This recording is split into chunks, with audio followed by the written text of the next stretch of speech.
Hello aspirant, स्वागत है आपका हमारे YouTube family A B judiciary zone में। इस वीडियो का टॉपिक है बंगाल के गवर्नर जनरल तथा भारत के वायसराय या फिर गवर्नर जनरल। इस टॉपिक का ये तीसरा वीडियो है। इसके पहले मैंने 2 वीडियो अपलोड कर दिया है। आप लोग प्लेलिस्ट से जा कर के उसको देख सकते हैं और सीक्वेंस से इसको याद कर सकते हैं, क्योंकि ये बहुत लंबा टॉपिक था। स्टार्टिंग से लेकर के 1757 से लेकर के 1947 तक के बीच में जो भी गवर्नर या फिर वायसराय या फिर गवर्नर जनरल के पद पर आए थे लोग, तो उनके बारे में पढ़ना था कि क्या क्या विशेषता रही है, इन लोग क्या क्या योजनाएं शुरू किए हैं और इनके शासनकाल में कौन कौन से युद्ध हुए, कौन कौन से संधि हुई। तो इस वजह से ये टॉपिक थोड़ा लंबा हो गया, इसका 3 पार्ट बनाना पड़ा। तो आप लोग उसको जाके पहले 2 वीडियो को देख सकते हैं और उसके बाद से इसको पढ़ सकते हैं। इस वीडियो में 1894 से 1899 या फिर उसके आगे से करना है। तो देख लेते हैं कि 1894 1894 में किसका शासनकाल था। तो लॉर्ड एल्गिन द्वितीय आए थे उस समय, और इनके काल में क्या हुआ था, कार्यकाल में चित्राल विद्रोह हुआ और पूना में प्लेग का प्रकोप फैला। तो पूछा हुआ है कि पूना में प्लेग का प्रकोप जिस समय फैला था उस समय कौन था गवर्नर जनरल या वायसराय। तो आपका राइट आंसर हो जाएगा एल्गिन द्वितीय। एक जो घटना चक्र की बुक आती है उसको देखते हुए मैंने सभी इम्पोर्टेंट टॉपिक को इस नोट्स में डाला है। तो आप लोग एक एक चीज़ को, एक एक जो युद्ध है उसको आराम से और अच्छे से पढ़ते रहिए। नेक्स्ट आ जाते हैं बहुत इम्पॉर्टेंट लॉर्ड कर्जन, जिनका कार्यकाल रहता है 1899 से 1905 तक। इनके कार्यकाल में क्या क्या होता है तो आप लोग देख लीजिए। पुलिस आयोग का गठन होता है 1902 में। इसके जो अध्यक्ष रहते हैं पुलिस आयोग के, वो रहते हैं एंड्रयूज फ्रेजर, ठीक। और अगला होता है विश्वविद्यालय आयोग की स्थापना 1902 में। उद्योग एवं वाणिज्य विभाग की स्थापना। प्राचीन संस्मारक संरक्षण अधिनियम 1904। ये सभी टॉपिक से क्वेश्चन बना हुआ है। Next very very important, Bengal का विभाजन 1905 में। एंड कृषि अनुसंधान केंद्र की स्थापना हुई थी और कर्जन किचनर विवाद हुआ था। तो ये 4 5 6 बातें आप लोगों को याद रखना है। सबसे पहले पुलिस आयोग का गठन हो गया था, फिर विश्वविद्यालय आयोग की स्थापना हुई 1902 में, ये भी क्वेश्चन बना हुआ है। फिर आपका उद्योग एवं वाणिज्य विभाग की स्थापना, फिर प्राचीन संस्मारक संरक्षण की स्थापना 1904। आपको याद रखना है बंगाल विभाजन के ठीक 1 साल पहले हुई थी, 1904 में प्राचीन संस्मारक संरक्षण अधिनियम आया था। नेक्स्ट है कृषि अनुसंधान केंद्र की स्थापना और कर्जन किचनर विवाद। इतना टॉपिक आपको याद रखना है। इनके बाद कार्यकाल आता है लॉर्ड मिंटो द्वितीय का, जिनका कार्यकाल रहता है 1905 से 1910 तक। तो इनके कार्यकाल में क्या होता है, बहुत इंपॉर्टेंट टॉपिक, कि 1907 में सूरत अधिवेशन में कांग्रेस का विभाजन होता है, जो कि गरम दल और नरम दल में बट जाती है। और क्या होता है कि आगा खां द्वारा मुस्लिम लीग की स्थापना होती है 1960 में। अब ये सूरत अधिवेशन क्या हुआ, उसके क्या फैक्ट है, क्या क्वेश्चन बनता है, मुस्लिम लीग की स्थापना कब हुई, क्या उद्देश्य था उसका, क्या क्या प्रभाव पड़ा, ये हम लोग डिटेल वीडियो में आगे आने वाली वीडियो में देखेंगे। यहाँ पे बस आपको इतना याद रखना है कि किसके कार्यकाल में हुआ था। तो सूरत अधिवेशन किसके कार्यकाल में हुआ था, लॉर्ड मिंटो द्वितीय। और मुस्लिम लीग की स्थापना के समय भी जो वायसराय थे वो थे मिंटो द्वितीय। नेक्स्ट आ जाते हैं आपके 1910 से 1916 तक लॉर्ड हार्डिंग द्वितीय। तो आप लोग एक चीज़ देख रहे होंगे, लॉर्ड मिंटो द्वितीय, लॉर्ड हार्डिंग द्वितीय, ये लोग पहले आ चुके हैं, अब इन लोगों का दोबारा नाम आ रहा है, द्वितीय हैं ये लोग। तो इनके कार्यकाल में क्या होता है देख लेते हैं। सबसे पहले तो 1911 में बंगाल प्रेसिडेंसी की स्थापना होती है। राजधानी कलकत्ता से दिल्ली स्थापित होती है 1911 में ही। मदन मोहन मालवीय द्वारा हिंदू महासभा की स्थापना 1915 में होती है। और सम्राट जॉर्ज पंचम की भारत यात्रा के उपलक्ष्य में दिल्ली में दरबार का आयोजन होता है 1911 में। तो याद रखना है 1910 से 1916 के मध्य कौन थे गवर्नर, तो लॉर्ड हार्डिंग द्वितीय थे। नेक्स्ट आते हैं लॉर्ड चेम्सफोर्ड, इनका कार्यकाल रहता है 1916 से 1921। और इनके कार्यकाल में तिलक और एनी बेसेंट द्वारा अलग अलग होम रूल लीग की स्थापना की गई थी 1916 में। बहुत इंपॉर्टेंट है, कई बार एग्जाम में पूछा हुआ है ये सारा। तो आपको याद रखना है कि होम रूल लीग की स्थापना हुई थी, उस समय गवर्नर कौन था, चेम्सफोर्ड थे। और दूसरा होता है कांग्रेस का लखनऊ अधिवेशन 1916। फिर कांग्रेस एवं मुस्लिम लीग के मध्य जो होता है समझौता होता है, और इसको लखनऊ समझौता के नाम से जाना जाता है, जो 1907 में सूरत विभाजन में हो गया था। कांग्रेस का विभाजन नरम दल और गरम दल में। तो 1916 में लखनऊ समझौता में वो ख़त्म किया जाता है। और साबरमती आश्रम की स्थापना होती है 1916 में। खेड़ा सत्याग्रह होता है 1918 में तथा अहमदाबाद सत्याग्रह 1918 होता है। इन सभी को डिटेल में क्वेश्चन बनता है इन सभी चैप्टर से, सभी टॉपिक से, तो आप लोग इसको आगे वाली वीडियो में पढ़ेंगे आगे।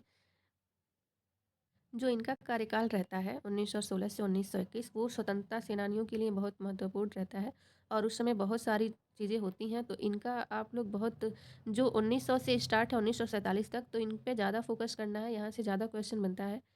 स्वतंत्रता आंदोलन करके बन जाता है, तो आपको याद रखना है चेम्सफोर्ड से कि होम रूल लीग की स्थापना, कांग्रेस का लखनऊ अधिवेशन और लखनऊ समझौता, साबरमती आश्रम की स्थापना, खेड़ा सत्याग्रह, अहमदाबाद सत्याग्रह 1918। और भी इनके कार्यकाल में क्या होता है कि भारत सरकार अधिनियम 1919 आता है, very very important. Rowlatt act 1919, Jallianwala Bagh हत्याकांड हो जाता है, पूछता है जलियांवाला बाग हत्याकांड के समय कौन गवर्नर था, तो आप लोगों को पता होगा ये कितना इंपॉर्टेंट है चेम्सफोर्ड। और असहयोग आंदोलन एवं खिलाफत आंदोलन इन्हीं के कार्यकाल में हुआ। फिर पूना में महिला विश्वविद्यालय की स्थापना हुई, सैडलर कमीशन की नियुक्ति हुई और एसपी सिन्हा की बिहार के गवर्नर के पद पर नियुक्ति हुई थी, तो आपको याद रखना है। और ये प्रथम गवर्नर भी थे, प्रथम भारतीय गवर्नर भी थे, तो याद रखना है आपको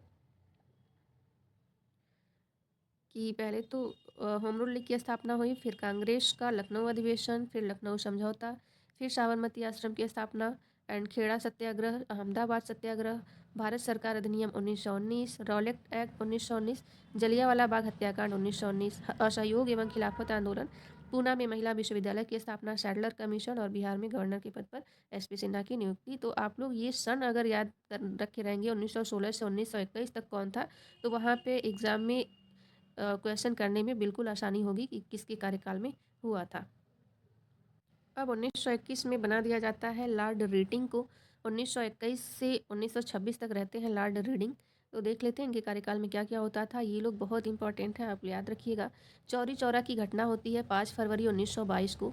केरल में मोपला विद्रोह होता है 1921 में ही। रॉलेट एक्ट की वापसी होती है। काकोरी ट्रेन डकैती होती है 1925 में। CR दास तथा मोतीलाल नेहरू की द्वारा स्वराज पार्टी की स्थापना होती है। अकाली आंदोलन तथा गुरुद्वारा एक्ट आता है। दिल्ली एवं नागपुर में यूनिवर्सिटी की स्थापना होती है। तो बहुत इंपॉर्टेंट है ये सारे टॉपिक, इनको डिटेल में आपको पढ़ना है। तो लॉर्ड रीडिंग के समय में आपको याद रखना है क्या क्या, चौरी चौरा की घटना, मोपला विद्रोह, रॉलेट एक्ट की वापसी, काकोरी ट्रेन डकैती, CR दास और मोतीलाल नेहरू द्वारा स्वराज पार्टी की घटना स्थापना और अकाली आंदोलन गुरुद्वारा एक्ट। तो ये आप लोग अगर ये सन याद रखेंगे तो बहुत आसानी हो जाएगा आपको। नेक्स्ट आ जाते हैं इनके बाद लॉर्ड इरविन, जिनका कार्यकाल रहता है 1926 से 1931 तक। इनके कार्यकाल में साइमन कमीशन की भारत यात्रा होती है 1928 में तथा भारतीयों द्वारा इसका तीव्र विरोध होता है। अब नेहरू रिपोर्ट आती है, संविधान की रूपरेखा निर्धारण के लिए लखनऊ में सर्वदलीय सम्मेलन होता है। हार्टोंग बटलर समिति की नियुक्ति होती है। नेक्स्ट है सैंडर्स की हत्या होती है दिल्ली विधानसभा में बम विस्फोट में 1929 में। कांग्रेस के लाहौर अधिवेशन में पूर्ण स्वराज का प्रस्ताव पारित किया जाता है तथा सविनय अवज्ञा आंदोलन 1930, दांडी यात्रा तथा प्रथम गोलमेज सम्मेलन, गांधी इरविन समझौता। तो ये सारी बहुत इंपॉर्टेंट टॉपिक है और आपको याद रखना है कि इस समय कौन थे गवर्नर जनरल, तो लॉर्ड इरविन थे। कब से कब तक, 1926 से 1931 तक। अगर आपको इतिहास के किसी भी पार्ट पे अगर वीडियो चाहिए तो आप लोग कमेंट बॉक्स में लिखें, मैं उस पर प्रयास करूँगी वीडियो बनाने के लिए। और आपकी कोई क्वेरी हो तो आप लोग पूछ सकते हैं कमेंट बॉक्स में। नेक्स्ट आ जाते हैं लॉर्ड विलिंगटन। इनका कार्यकाल रहता है 1931 से 1936 तक। नेक्स्ट इनके कार्यकाल में क्या होता है कि द्वितीय गोलमेज सम्मेलन होता है, पूछता है एग्जाम में कि द्वितीय गोलमेज सम्मेलन किसके कार्यकाल में हुआ था, तो लॉर्ड विलिंगटन थे। पूना समझौता हो गया आपका, अम्बेडकर और गांधी जी के मध्य में होता है ये 1932 में। तृतीय गोलमेज सम्मेलन भी इन्हीं के कार्यकाल में होता है। भारत सरकार अधिनियम बहुत इंपॉर्टेंट है, 1935 में आता है जब, तो उसमें विलिंगटन रहते हैं। और वर्मा भारत का पृथक्करण हो जाता है 1935 में। और अखिल भारतीय किसान सभा की स्थापना 1936 में। तो बहुत इंपॉर्टेंट ये सारा टॉपिक है, बहुत बार पूछा हुआ है, आपको अच्छे से याद रखना है। लॉर्ड वेलिंगटन का क्या है, तो द्वितीय गोलमेज सम्मेलन, तृतीय गोलमेज सम्मेलन, पूना समझौता, भारत सरकार अधिनियम 1935, वर्मा भारत से पृथक, ठीक, और अखिल भारतीय किसान सभा की स्थापना 1936 में हुई थी। अब आता है कार्यकाल लॉर्ड लिनलिथिगो का 1936 से 1944 तक। अब इनके कार्यकाल में प्रथम आम चुनाव होता है 1936 से 1937 में। इसमें कांग्रेस को पूर्ण बहुमत प्राप्त होता है और सुभाष चंद्र बोस द्वारा फॉरवर्ड ब्लॉक नामक एक पार्टी का गठन होता है 1939 में। मुस्लिम लीग का लाहौर अधिनियम 1940, पाकिस्तान की मांग होती है। विंस्टन चर्चिल इंग्लैंड के नए पीएम रहते हैं उस समय 1940 में। सुभाष चंद्र बोस द्वारा आज़ाद हिंद फौज की 1942 में गठन होता है। फॉरवर्ड ब्लॉक का भी गठन होता है सुभाष चंद्र बोस द्वारा और आज़ाद हिंद फौज का भी होता है, तो आप लोग कंफ्यूज नहीं होइएगा। नेक्स्ट, क्रिप्स मिशन का भारत आगमन होता है। पूछता है क्रिप्स मिशन कब आया था भारत में? 1946 में आया था। और किसके कार्यकाल में आया था? तो लॉर्ड लिनलिथिगो को। तो आपको फिर मैं बोल रही हूँ कि यदि आपको ये सन पता है तो आप ये बीच वाला बिल्कुल आसानी से क्वेश्चन कर लेंगे यदि आएगा तो। क्रिप्स मिशन का भारत आगमन हुआ। फिर भारत छोड़ो आंदोलन, वेरी वेरी इंपॉर्टेंट, कई बार एग्जाम में क्वेश्चन बना हुआ है कि भारत छोड़ो आंदोलन के दौरान किसका कार्यकाल था। इसमें ही करो या मरो का नारा दिया गया था गांधी जी के द्वारा। तो आपको याद रखना है कि 1936 से 1944 तक लॉर्ड लिनलिथिगो का कार्यकाल था।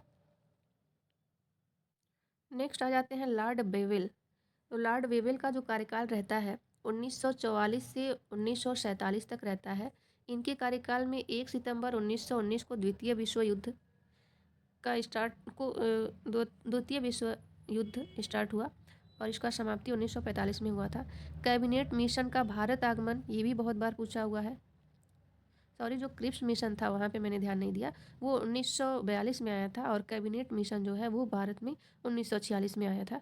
अब इस जो कैबिनेट मिशन बना था उसमें जो सदस्य थे वो स्टेफोर्ड क्रिप्स, पैंथिक लॉरेंस तथा अलेक्जेंडर के द्वारा कमेटी बनी थी कैबिनेट मिशन। तो ये भी एग्जाम में पूछा हुआ है कि जो कैबिनेट मिशन था उसमें कौन कौन शामिल था या फिर उसके सदस्य क्या नाम है।